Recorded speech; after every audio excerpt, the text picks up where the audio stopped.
Un courant miracle, Fondation Foraine Peace, édition Octave. Je lis du chapitre 11, section 3, des ténèbres à la lumière. Quand tu es là, souviens-toi que tu t'es blessé toi-même. Quand tu es las, souviens-toi que tu t'es blessé toi-même. Ton consolateur te reposera, mais tu ne peux pas le faire toi-même. Tu ne sais pas comment, car autrement jamais tu n'aurais pu te lasser. À moins de te blesser toi-même, tu ne pourrais jamais souffrir en aucune manière, car ce n'est pas la volonté de Dieu pour son Fils. La douleur n'est pas de lui, car il ne connaît pas l'attaque, et sa paix t'entoure en silence. Dieu est toute quiétude, car il n'y a pas de conflit en lui. Le conflit est la racine de tous les maux, car étant aveugle, il ne voit pas qui il attaque. Or, c'est toujours le Fils de Dieu qui l'attaque, et tu es le Fils de Dieu. Le Fils de Dieu a certes besoin de consolation, car il ne sait pas ce qu'il fait, croyant que sa volonté n'est pas la sienne. Le royaume est à lui, et pourtant il erre sans demeure. Chez lui, en Dieu, il est seul, et parmi tous ses frères, il est sans amis. Dieu permettrait-il que cela soit réel, alors que lui-même n'avait pas pour volonté d'être seul? Et si ta volonté est la sienne, ce ne peut pas être vrai de toi, parce que ce n'est pas vrai de lui. Ô mon enfant, si tu connaissais ce que Dieu veut pour toi, ta joie serait complète. Et ce qu'il veut est arrivé, car cela a toujours été vrai.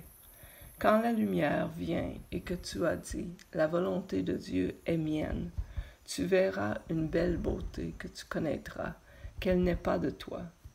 Dans ta joie, tu créeras la beauté en son nom, car ta joie ne saurait pas plus être contenue que la sienne.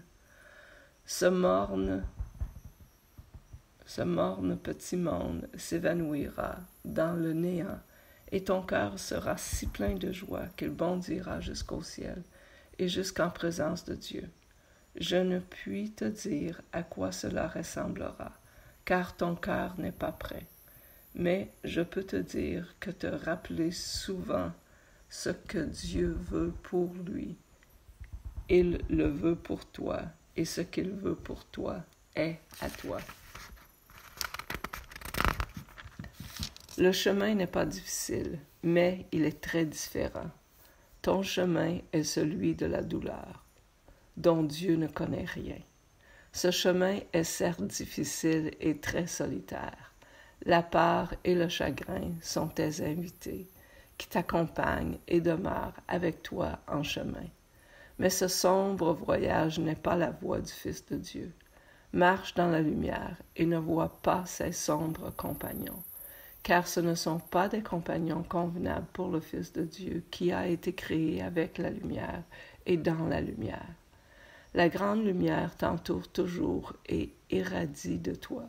Comment peux-tu voir ces sombres compagnons dans une telle lumière? Si tu les vois, c'est uniquement parce que tu nies la lumière. Mais nie-les plutôt, car la lumière est là et la voie est claire. Dieu ne cache rien à son Fils, même si son Fils voudrait se cacher lui-même. Or, le Fils de Dieu ne peut cacher sa gloire, car Dieu le veut glorieux et lui a donné la lumière qui brille en lui. Tu ne perdras jamais ton chemin, car Dieu te conduit. Lorsque tu t'égares, tu ne fais qu'entreprendre un voyage qui n'est pas réel. Les sombres compagnons, le sombre chemin sont tous des illusions. Tourne-toi vers la lumière, car la petite étincelle en toi fait partie d'une lumière si grande qu'elle peut t'emporter pour toujours hors de toute ténèbres, car ton Père est ton Créateur et tu es comme lui. Les enfants de lumière ne peuvent demeurer dans les ténèbres, car les ténèbres ne sont pas en eux. Ne te laisse pas tromper par les sombres consolateurs, et ne laisse jamais entrer dans l'esprit du Fils de Dieu, car ils n'ont pas leur place dans son temple.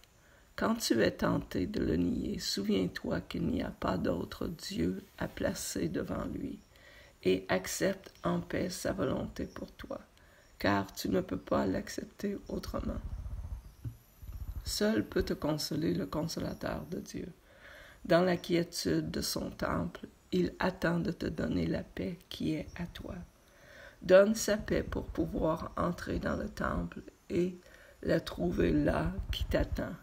Mais sois saint en la présence de Dieu, où tu ne connaîtras pas que tu es là, car ce qui n'est pas comme Dieu ne peut entrer dans son Saint-Esprit parce que ce n'était pas sa pensée.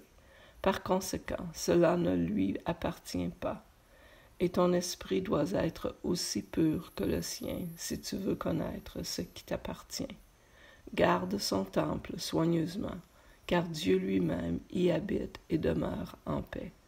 Tu ne peux pas entrer en présence de Dieu avec les sombres compagnons à tes côtés, mais tu ne peux pas non plus entrer seul.